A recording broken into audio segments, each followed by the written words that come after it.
टूटे किले के मालिक रामकिशोर सिंह, वो रही उनकी हवेली, वहीं सा परिवार रहते हैं। आइए, उनके बचपन के एक दोस्त थे प्रोफेसर ईशान चंद्र मजूमदार।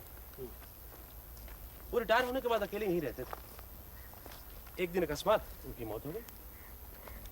पोस्टमार्टम की रिपोर्ट के बाद ये मालूम पड़ा कि उनके खून में सांप का जहर है। अगर इस बात का पता चल चुका है कि सांप के काटने से मौत हुई है, तो फिर शक की क्या बात? स्वतंत्र रूप से कोई एक चीज महत्व नहीं रखती, लेकिन शक की ऐसी कई छोटी छोटी बातें हैं। इन सब बातों से लगता है कि मामला बहुत गड़बड़ है। ऐसी कई एक बातें हैं, जैसे ईशान चंद की मौत सांप के काटने से हुई, लेकिन उसके सर पे चोट का गहरा निशान था। क्यों? और दूसरा, उसकी बंद मुट्ठी के अंदर एक सोने की मोहर थी, कहां से आई? तीसरी बात, इतनी ऊंचाई पे सांप कहां से आया? आपने तो कहा कि रामकिशोर की बड़ी लड़की की मौत सांप के काटने से हुई थी। वो वहां मरी थी, उस जंगल में। वहां सांप हो सकता है, लेकिन इतनी ऊंचाई पर जहां चूहा नहीं, मेंढक नहीं, सांप कहां से आएगा? आप क्या कहना चाहते हैं? हो सकता है किसी ने जानबूझकर यहां सांप छोड़ा हो, इसलिए कहता हूं कि मामला गड़बड़ है। किसी पर शक है? शक? वो देखिए, उस हवेली में रामकिशोर अपने 3 लड़के और एक लड़की के साथ रहता है। बड़ी लड़की की मौत पिछले साल सांप के काटने से हो गई। उसका पति यहीं रहता है, और एक रहता है मास्टर। वो मास्टर छोटी लड़की को पढ़ाता है। छोटी लड़की को छोड़कर बाकी सब के सब अजीब से लगते हैं, सब पर शक होता है। आइए,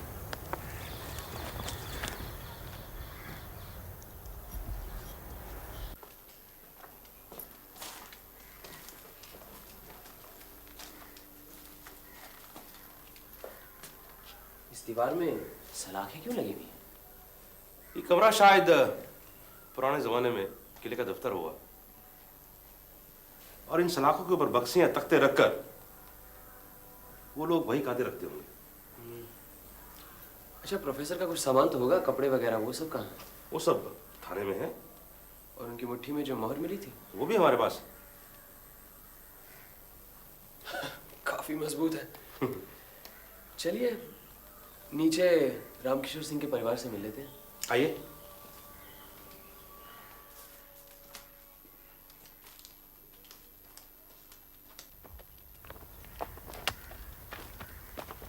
अरे मास्टर, यहाँ क्या कर रहे हो?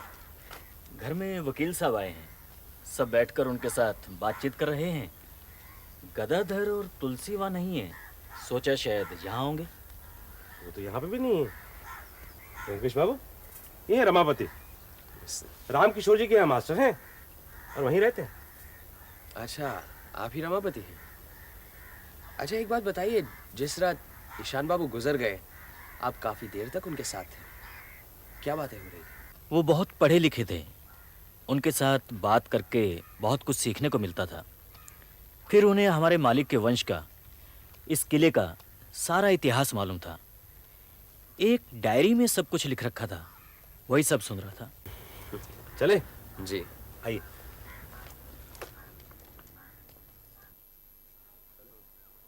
ये कौन है? ये साधु बाबा बहुत सालों से यहाँ हैं। अच्छा, लेकिन इस जंगल में साधु क्या कर रहे हैं? यहाँ तो भिक्षा देने वाला भी कोई नहीं। इनका खाना पीना सब मालिक देते हैं। मान न मान, मैं तेरा मेहमान, ये मनीलाल कौन होता है? जब हमारी बहन ही मर गई, तब उसके पति के साथ हमारा क्या लेना देना है? उसे क्यों किला दे रहे हैं? मुझे क्या रास्ते से उठा कर लाए हैं? किला मुझे मिलना चाहिए। नहीं, किला मुझे मिलना चाहिए। मैं उसे बनवाकर वहीं रहूंगा, बाकी सब तुम ले लेना। जितनी जल्द सब रजिस्ट्री तैयार हो जाए उतना ही अच्छा। ठीक है रामकिशोर बाबू, मैं आज ही तैयार कर देता हूँ। अच्छा, तो मैं चलूं? अच्छा, नमस्कार। नमस्ते। आइए इंस्पेक्टर साहब। आ सकते हैं रामकिशोर जी? आइए आइए डीएसपी साहब, आइए बैठिए।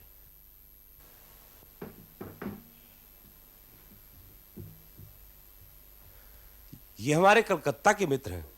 अच्छा, किला दिखाने लाया था, सोचा आपसे भी मुलाकात करवा दूं। हाँ, बड़ा अच्छा किया। सुना है प्रोफेसर ईशान चंद्र की मृत्यु सांप के डसने से हुई?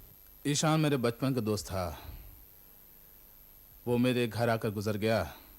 इस बात का दुख मुझे हमेशा सताता रहेगा। उनकी मुट्ठी में एक सोने की मोहर मिली थी, वहां कहां से आई, कुछ बता सकते हैं आप? कुछ कह नहीं सकता। उसकी आर्थिक स्थिति भी तो इतनी मजबूत नहीं थी कि एक सोने की मोहर रखता। अगर वहां किले में पड़ी हो तो मिल भी सकती है। कह नहीं सकता। कहते हैं इस किले में हमारे पूर्वजों का बहुत सारा धन जमा है, बहुत सोना जमा है। मैंने तो बहुत ढूंढा, मुझे तो मिला नहीं। यहां तो कहीं बिजली नहीं है। प्रोफेसर जरूर लालटेन जलाते होंगे रात को। हाँ, मौत के हफ्ता 10 दिन पहले एक टॉर्च ले गए थे। वो टॉर्च पता नहीं कहाँ गई, मिली नहीं। कहां गई टॉर्च? बाबूजी, मुझे यकीन है कि मौत के बाद गड़बड़ी में कोई टॉर्च वहां से ले गया। किसी पर शक है? मुझे लगता है कि नहीं नहीं मणिलाल, ये तुम्हारी गलतफहमी है। मास्टर ने टॉर्च नहीं लिया, लिया होता तो हमें बताता। लगता है टॉर्च को लेकर आप लोग कुछ परेशान से हैं। हाँ, आपसे परिचय हुआ, बहुत आनंद मिला। इतनी बड़ी जगह पर आपने मकान बनाया है, यहाँ आकर जाने की तबीयत नहीं करती? अरे तो फिर रहिए कुछ दिन यहाँ, 2 दिन में ही भाग खड़े होंगे। हमें तो आदत पड़ गई है। आपका न्योता याद रहेगा, लेकिन अगर आया तो मैं उस किले में रहूंगा। और भी अच्छी जगह है। चलिए। नमस्ते। अच्छा, नमस्कार। अब बताइए क्या लग रहा है? कुछ गड़बड़ तो है। कुछ दिन जाकर उस किले में रहना होगा।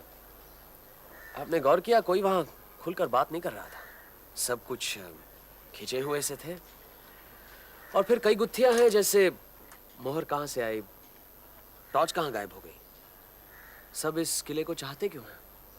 और मालिक को छोड़कर सब मनीलाल से नफरत क्यों करते हैं? मनीलाल और मास्टर रमापति दोनों को कोई नहीं चाहता। उसकी एक वजह है, ये दोनों मालिक राम किशोर की मेहरबानी से ही पल रहे हैं।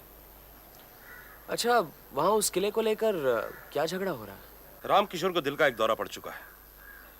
उन्हें डर है कि उनके मरने के बाद उनके दोनों नालायक बेटे उनकी सारी जायदाद को मामला मुकदमा करके कहीं पूरी मिट्टी में न मिला दें। इसलिए उन्होंने अपनी सारी जायदाद के बराबर 4 के हिस्से किए हैं। 3 हिस्से लड़कों में और बाकी का 1 हिस्सा छोटी लड़की तुलसी को। लेकिन किला तो मनीलाल को देने की बात हो रही थी। मनीलाल ने उनकी बड़ी लड़की के साथ शादी की थी और वह मर गई।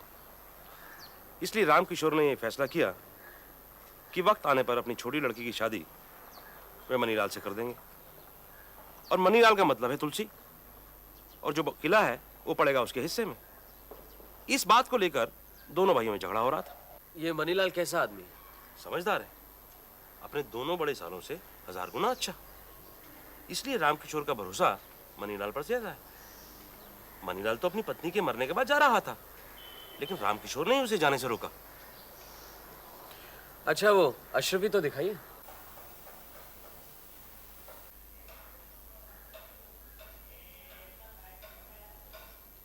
इस पर कुछ उर्दू में लिखा है, आप पढ़कर बता सकते हैं? जनाब, ये उर्दू नहीं, फारसी है।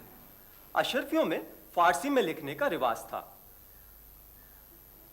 आप हुक्म करें तो मैं पढ़कर सुना सकता हूँ, मुझे फारसी आती है। जी जरा पढ़कर बताइए, पता तो लगे कब की मोहर है। तारीख नहीं है, ये अशरफी नवाब अली वर्दी खां के वक्त की है। काफी पुरानी है। और वो डायरी? शुक्रिया।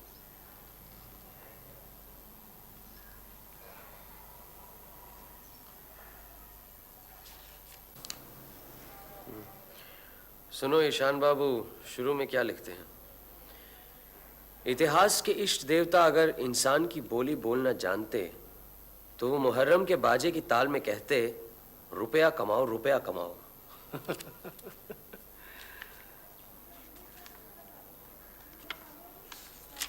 ये सुनो, सिपाही विद्रोह के वक्त लुटेरे किले का गुप्त धन नहीं ले जा सके, ये राम विनोद सिंह का दृढ़ विश्वास है।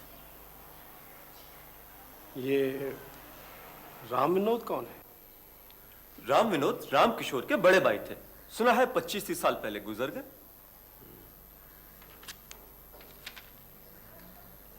ये फारसी में कुछ लिखा है, 3 लाइनें, जरा बताइए तो। लिखा है, अगर राजा राम या जयराम दोनों जिंदा ना रहें तब हमारी पूरी दौलत मोहनलाल के जिम्मे रहेगी। मोहनलाल के जिम्मे? ये मोहनलाल कौन है? वो मुझे नहीं मालूम। अच्छा तो ठीक है, वो चीजें आप ले जाइए, ये डायरी मैं कुछ दिन अपने पास रखूंगा। जो हुक्म। एक बात तो साफ है, अगर प्रोफेसर की हत्या की गई है तो उसका मकसद वही है जो सदियों से चला आ रहा है, धन, रुपया, पैसा। मगर फारसी में लिखने का क्या मतलब है जब सब लोग हिंदी समझते हैं? ये प्रोफेसर ने खुद नहीं लिखा है, मतलब उन्हीं की हाथ की लिखाई है, लेकिन रचना उनकी नहीं है। कहीं कुछ फारसी में लिखा हुआ था, उसकी नकल उन्होंने डायरी में कर दी है। भैया, ये कौन आ रहे हैं? पुलिस। ये रामकिशोर का तीसरा बेटा है। क्या नाम है तेरा? गधा। आइए। नमस्ते। नमस्ते। अच्छा, आपसे एक बात पूछता हूँ। आप पुलिस वाले हैं, इसीलिए जानने की उत्सुकता हो रही है। प्रोफेसर की मौत क्या सचमुच सांप के काटने से हुई थी? किसी पर शक है आपको? नहीं, यूं ही कुछ कहा नहीं जा सकता ना। सांप के अलावा और क्या हो सकता है? वो मेरी भी समझ में नहीं आ रहा, लेकिन प्रोफेसर के पैरों पर सांप के काटने के दाग मैंने भी देखे थे, बिल्कुल वैसे ही जैसे मेरी पत्नी के पैरों पर थे। ठीक है मनीलाल, रामकिशोर बाबू से कहना आज से एक किले में रहेंगे। चलिए। जी। नमस्ते। आइए आइए आइए, बैठिए। रामकिशोर बाबू नहीं है? जी नहीं, वो कोर्ट में दलील रजिस्ट्री कराने गए हैं, आ जाएंगे अभी। अच्छा, मास्टर जी एक बात बताओ। बैठो बैठो। आप तो यहाँ सब लोगों को जानते हैं, इनमें से ऐसा कौन है जो खून कर सकता है? सब। रामकिशोर बाबू भी? हाँ। वंशीधर? हाँ। मुरलीधर? मुरलीधर भी। मनीलाल भी? उसमें इतनी हिम्मत कहाँ, उसे तो सिर्फ पीछे से चुगली करना आता है। और तुम? मैं? जाने दो। तुमने वो टॉर्च चोरी की थी? मेरी बदनामी की गई है, मुझे मालूम है, और किसने की है ये भी मालूम है। आप ही बताइए, अगर चोरी ही करनी है तो टॉर्च क्यों चुराऊंगा? तुम्हें मालूम है मनीलाल की शादी तुलसी से होने वाली है?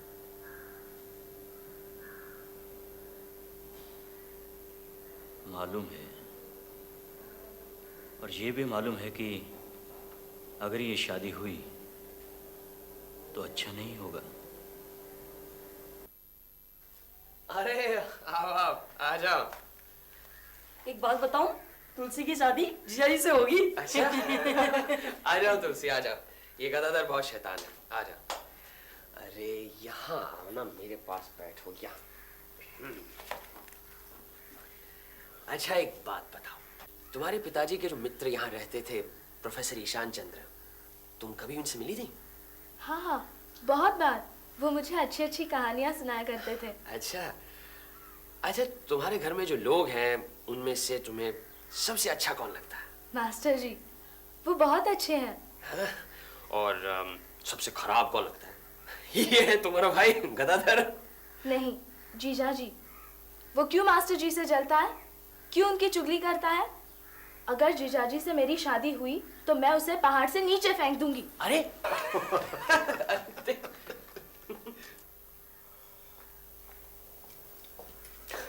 आइए आइए। अरे बैठिए बैठिए बैठिए। क्या हो रहा है? ये दूरबीन क्यों ले आए? जैसे टॉर्च लाया था वैसे ये रखिए, किसी काम में आएगी। और क्या समाचार है? समाचार तो ये है कि मुझे लगता है प्रोफेसर यहाँ आकर रहे क्योंकि उन्हें पता चल चुका था कि यहीं कहीं गुप्त धन छुपा हुआ है। उन्हें शायद तोशखाने के बारे में भी पता चल चुका था, लेकिन किसी ने उन्हें धन तक पहुंचने से पहले ही मार डाला। अब सवाल ये उठता है कि किसने मार डाला, और जवाब है कि राम किशोर से लेकर साधु बाबा तक कोई भी मार सकता था। मतलब हमें तोशखाना या गुप्त धन ढूंढ निकालना होगा। और मुझे ये लोहे की सलाखें बहुत सता रही हैं। आओ। मेरा ख्याल है कि इन सलाखों का सिर्फ यही काम नहीं है जिसकी वजह से यहाँ लगाई गई, कुछ और भी है। और क्या हो सकता है? इन्हें अच्छी तरह परखना होगा। आपका इंतजार कर रहे थे, आप ही के सामने करते हैं। कुल मिलाकर 21 सलाखें। अजीत, तुम जरा वहां से शुरू करना। कहीं कुछ आप यहां से देखिए, मैं वहां पे देखता हूं।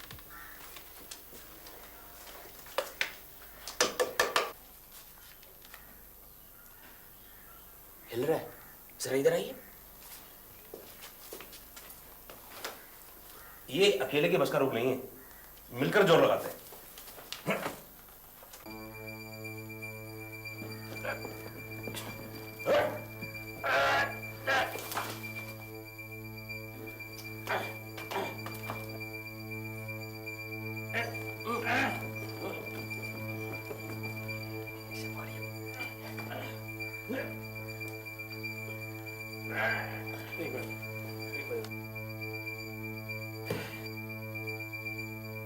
जरा टॉर्च लाना।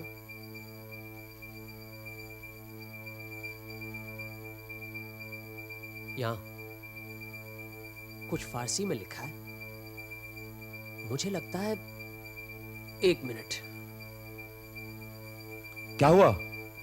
मुझे लगता है प्रोफेसर ईशान चंद्र की डायरी लेने गया।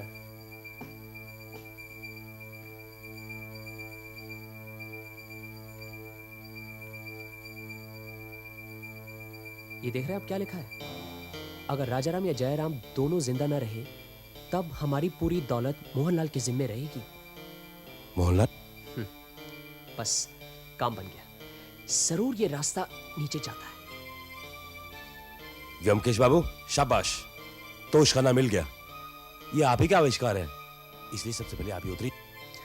ठीक है, टॉर्च देना मुझे। लाओ।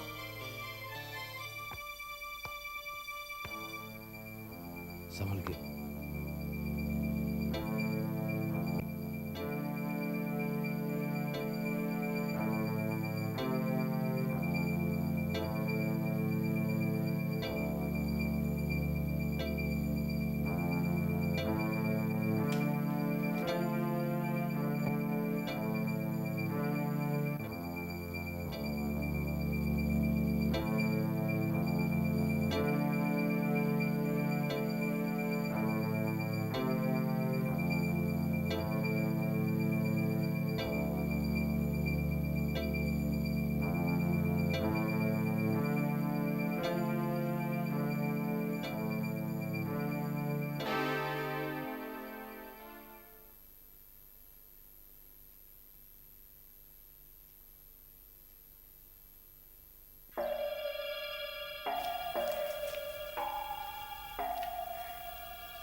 व्योमकेश बाबू,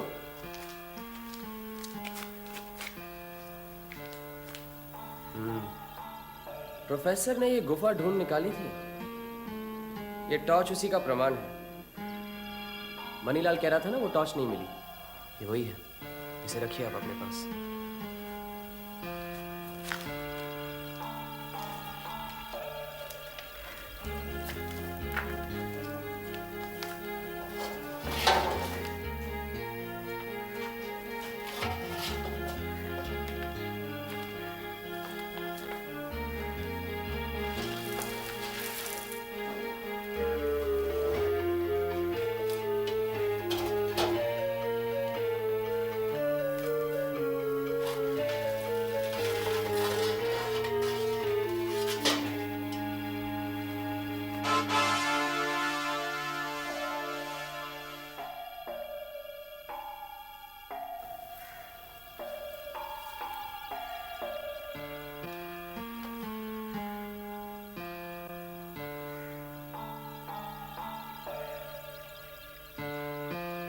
पैसे भी अपने पास हैं।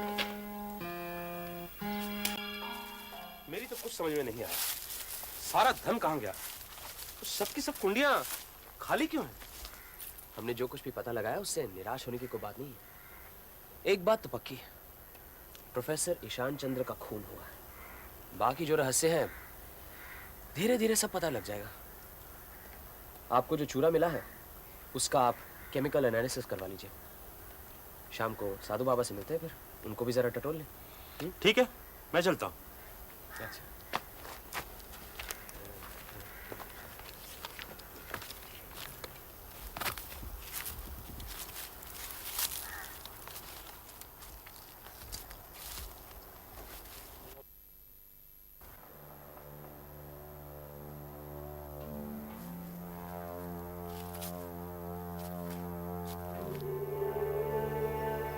लिखा ना?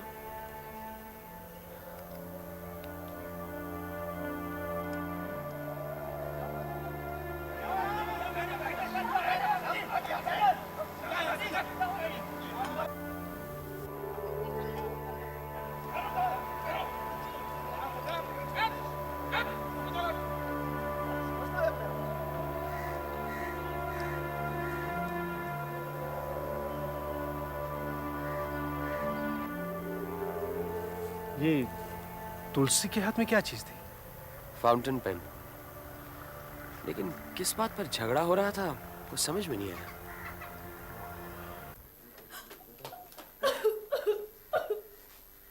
क्या हुआ? क्या हुआ? मास्टर जी को कल भगा दिया। भगा दिया? हाँ।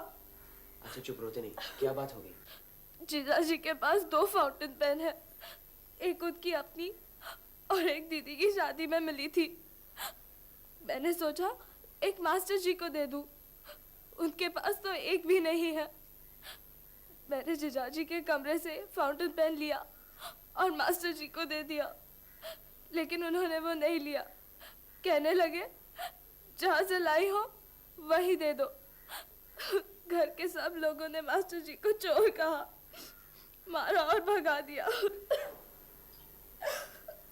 अच्छा चुप चुप हो जाओ, मैं तुम्हारे मास्टर जी को वापस बुलवा लूंगा। परेशान मत हो तुम, जरूरत पड़ी तो तुम्हारे पिताजी से भी मिल लूंगा। आओ मनीलाल। मालिक ने भेजा था तुलसी को ढूंढने के लिए, बहुत ही चंचल है। आपको परेशान तो नहीं किया? नहीं बिल्कुल नहीं, उसके मास्टर जी को भगा दिया यही कह रहे हैं। हाँ, वो मालिक ने मास्टर को बर्खास्त कर दिया है। जब घर में कोई था नहीं तो उसने मेरे ड्रायर खोलकर मेरा फाउंटेन पेन चुरा लिया। बहुत ही कीमती चीज है। इस कलम को? जी। बहुत अच्छा कलम है। चोरी तो ऐसे ही कलम की होनी चाहिए। घर में कितने फाउंटेन पेन हैं? जी सिर्फ मेरे ही पास है और किसी के पास नहीं है। ये अपने मालिक तो कलम दवात इस्तेमाल करते हैं। लेकिन तुलसी तो कह रही थी कि उसने खुद आपके कमरे से फाउंटेन पेन लिया था। तुलसी झूठ बोल रही है। मास्टर तो हमेशा से ही दोषी है। अभी उस दिन वो एक टॉर्च चुरा के टॉर्च तो वहाँ मामूली चीज थी। भला मास्टर ऐसा काम करके अपना भविष्य क्यों बिगाड़ेगा? अच्छा ये बताइए, आपका कचहरी का सब काम कैसा चल रहा है? जी बस दस्तखत करना बाकी है और बाकी तो काम हो ही गया है। अच्छा मैं चलता हूँ। तुलसी को लेकर सब परेशान है, बच्ची है। अच्छा अच्छा, गड़बड़ कर देते ना। अब टॉर्च की बात बताने की क्या जरूरत थी?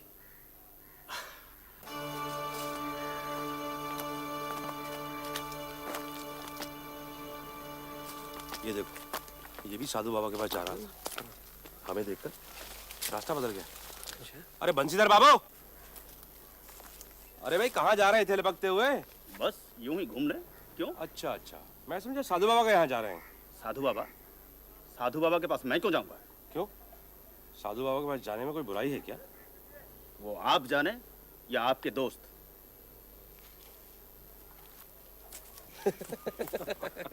चलिए। बाबा ये गांजा कहाँ से मिलता है? सब ऊपर वाले की कृपा है बेटे। बाबा आप तो यहाँ बहुत दिनों से हैं, कुछ दिन पहले सांप के काटने से यहाँ एक आदमी मरा, आपको मालूम है? हमें क्या नहीं मालूम बेटे। उस रात किले में जाते हुए आपने किसी को देखा? देखा है। वो कौन था, आप बता सकते हैं? मैं बहुत कुछ बता सकता हूँ, मुझे बहुत कुछ मालूम है, लेकिन अभी नहीं। रात को 10 बजे बाद, जब यहाँ कोई नहीं होता, उस वक्त सब कुछ बताऊंगा व्योमकेश बाबू।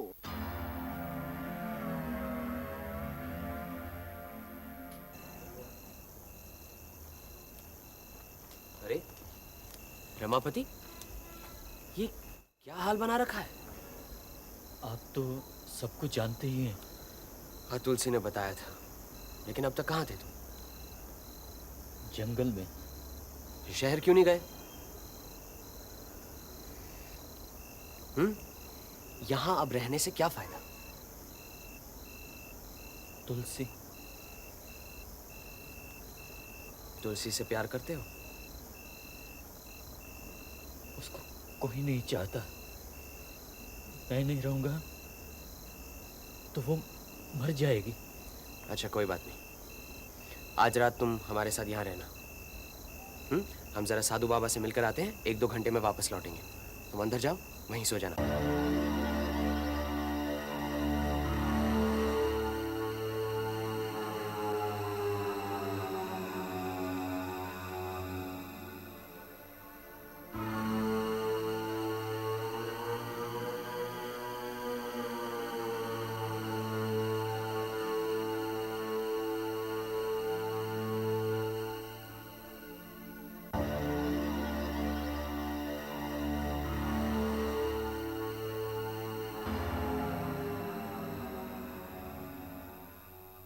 आइए आइए आइए, कहिए कैसे तकलीफ की? राम किशोर जी, अब साफ साफ सब कुछ कबूल करने का वक्त आ गया। कबूल? क्या कबूल? आपके बड़े भाई राम विनोद सिंह की मौत के लिए जिम्मेदार कौन था, इसका फैसला हो जाना चाहिए। मेरे बड़े भाई? जी। क्या कह रहे हैं आप? मेरे बड़े भाई तो जमाना हुआ प्लेग से गुजर चुके हैं। जी नहीं, उनकी मौत कल रात हुई। आपके बड़े भाई राम विनोद साधु बाबा थे। साधु बाबा का खून हो गया? आपको मालूम है कि साधु बाबा आपके ससुर के बड़े भाई हैं, राम विनोद सिंह? झूठ, बिल्कुल झूठ। साधु बाबा मेरे भाई हैं, इसका कोई सबूत है? कोई गवाह? पिताजी, पुलिस ने सारे मकान को घेर लिया है। राम किशोर बाबू, आपकी तलाशी के परवान हैं? आपके घर की तलाशी ली जाएगी। ये रहा वारंट। लेकिन आपके इलाके में 2 खून हुए हैं और हमें यकीन है कि अपराधी और अपराधी के सबूत दोनों इसी मकान में मौजूद हैं, इसलिए आपके घर की तलाशी ली जाएगी। ठीक है, जो करना चाहते हैं कीजिए। तलाशी के लिए 2 गवाह की जरूरत है। व्योमकेश बाबू और अजीत बाबू, आप दोनों गवाह बन जाइए और ये ध्यान रखिएगा कि हम पुलिस वालों से कोई गैर कानूनी हरकत ना हो पाए।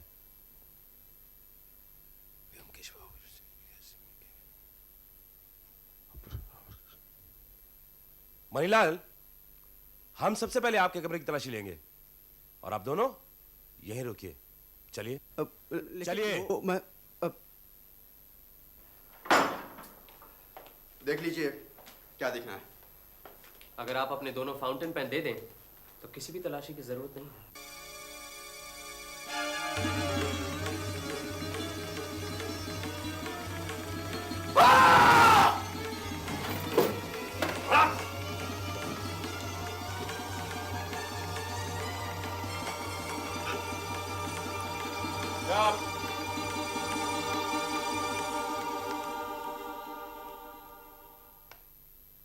ये देखिए, नाग का जहर इन दोनों फाउंटेन पेन में है।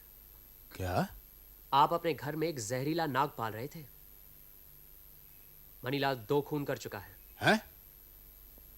और शायद इसके बाद आपकी बारी थी। बच गए आप। ये खून हुए क्योंकि आपके पूर्वजों ने करोड़ों रुपए का सोना इस किले में छुपा रखा था। और ये सोना कहाँ है मुझे मालूम है, लेकिन जो चीज मेरी नहीं है मैं उसे छूना भी नहीं चाहता। इसलिए आपकी संपत्ति आपको ही मुबारक हो। चलिए डीएसपी साहब।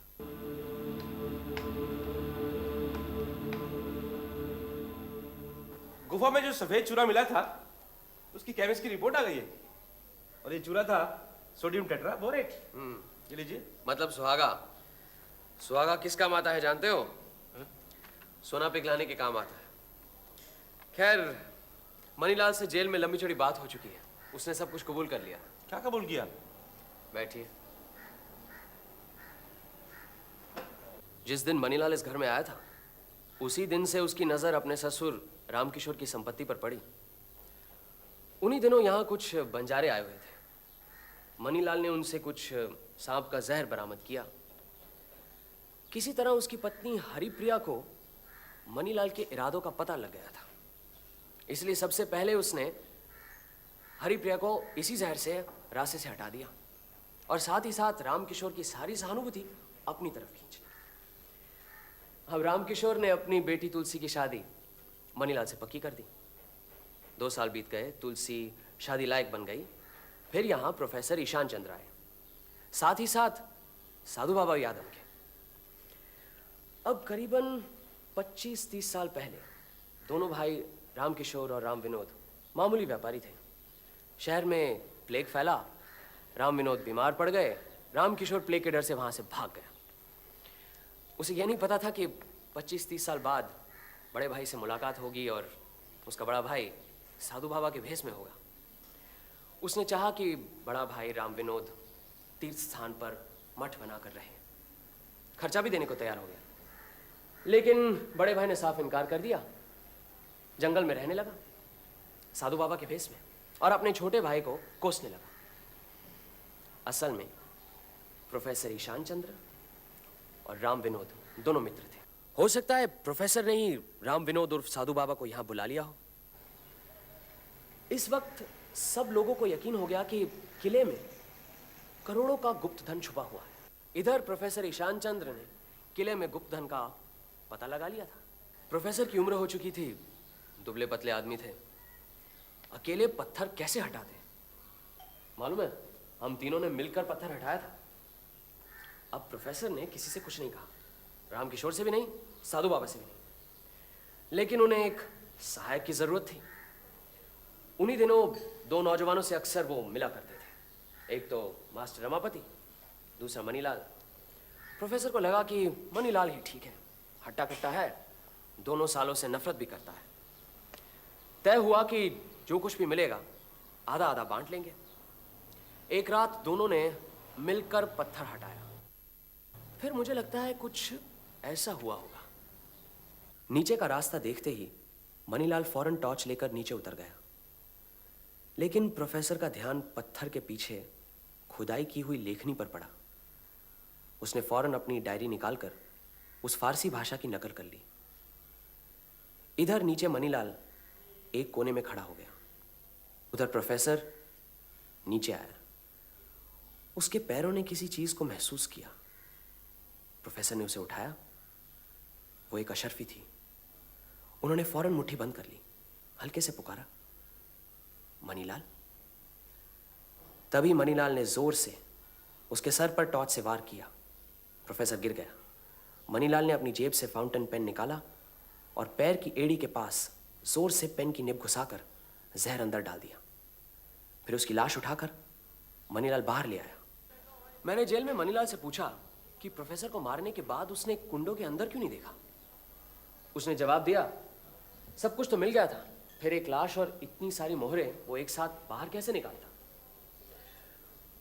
उसने यही सोच लिया कि प्रोफेसर की मौत के हंगामे के बाद इत्मीनान से मोहरें बाहर निकाल लेगा। लेकिन तब वहां हम पहुंच गए और फिर कुछ घटनाएं इतनी जल्द घटने लगी कि कब क्या करें उसकी कुछ समझ में नहीं आया। तुलसी ने उसका जहर वाला फाउंटेन पेन चुराकर रमापति को दे दिया। शाम को जब हम साधु बाबा से मिले तब मनीलाल भी वहीं था। उसे लगा कि साधु बाबा को सब कुछ मालूम है।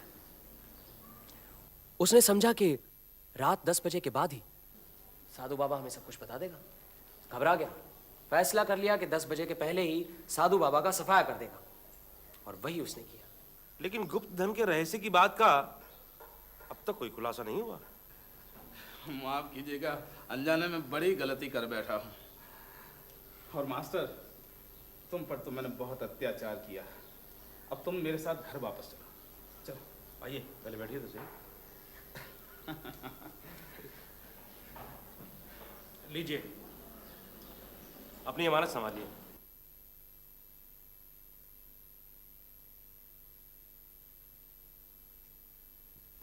व्योमकेश बाबू, क्या आपको सब कुछ पता लग गया है? लेकिन दो शर्तें हैं। हाँ हाँ, कहिए ना। पहली, आप अपनी बेटी तुलसी की शादी मास्टर रमापति से कर देंगे। अरे और दूसरी शर्त यह है कि आप इस किले को तुलसी और रमापति के नाम कर देंगे। ये तो कोई शर्त ही नहीं है, ये तो मैंने मन ही मन पहले से ही तय कर रखा है। ये तो बहुत अच्छा है। चलिए किले की तरफ चलते हैं।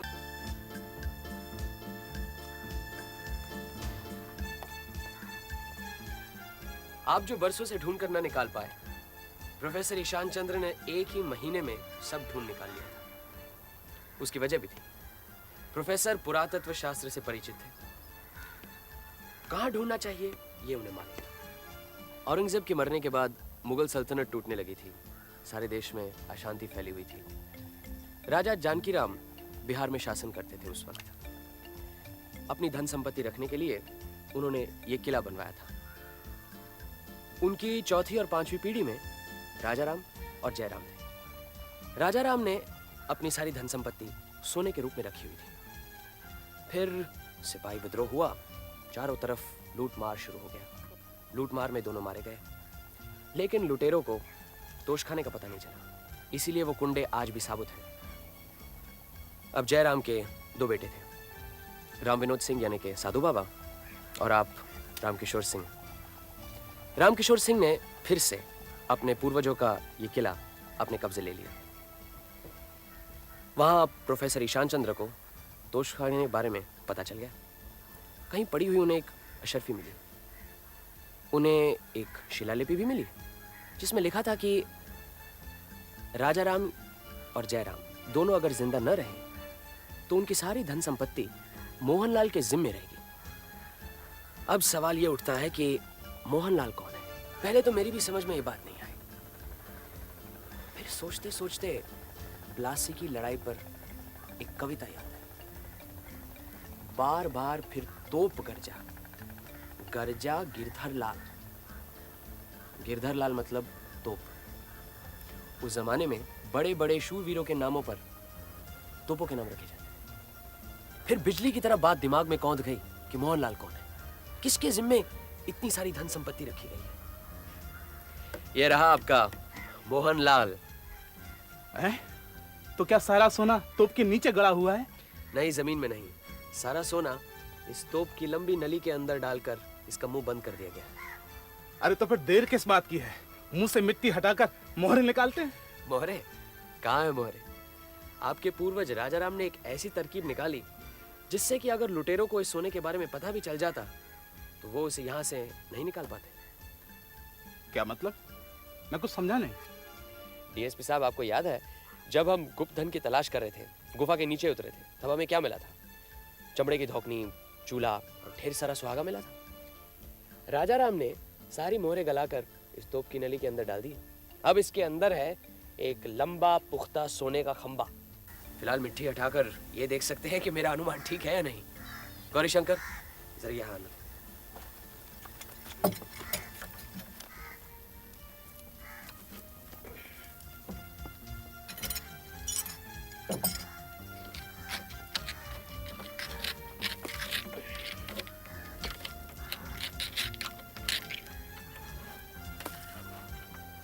साहब,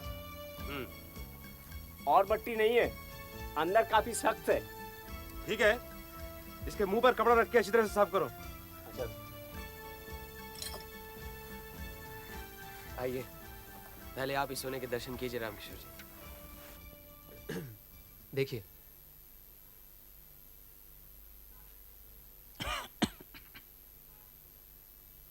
क्या हुआ? सोना है या नहीं?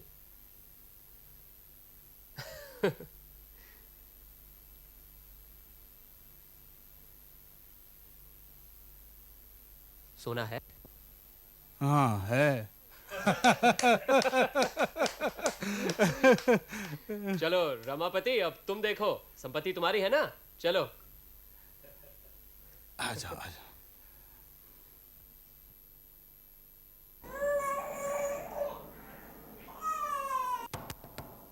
देखना, पुटीराम बाजार से लौटा है। अरे आओ आओ। शादी का कार्ड मिला तो था लेकिन हम आ नहीं पाए। जीती रहो। सत्या, ये तुलसी और रमापति हैं। जब 6 महीने पहले हमारा मुन्ना हुआ था, मैं इन्हीं के यहाँ था। ये लीजिए। ये क्या है? खुद ही खोल कर देखिए। अच्छा। अरे ये देखो। क्या? जीते रहो। वही तो।